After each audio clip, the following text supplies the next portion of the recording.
Na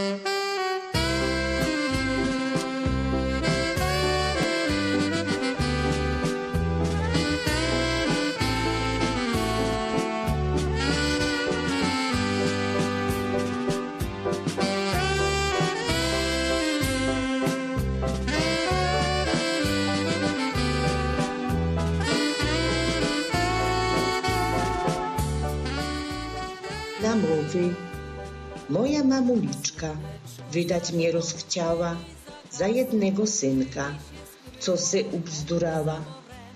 Mi się nie podobał, bo za dużo godą, a jo robić by musiała, prawa głosu bych nie miała.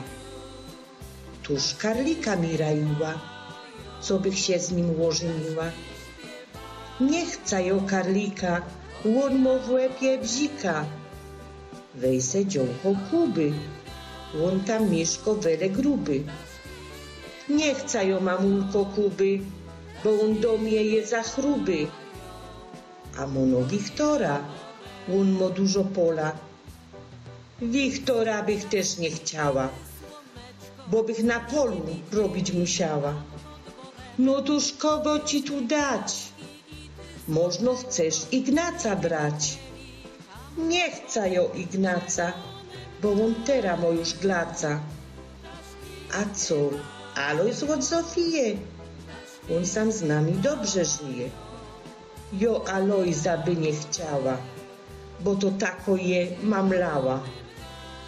Został Francik jeszcze mi, można z nim dobrze by dzieci. Francik taki rozczochrany nie chce, bo szczyc jest zmazany. Tuż mamulka kombinuje, inszych synków wypatruje, a jo dawno już wybrała, ale nic i nie godała. Bo to synek jest miastowy, co do pola nie ma głowy. Bez to, że se go wybrała, co bych na wsi nie siedziała.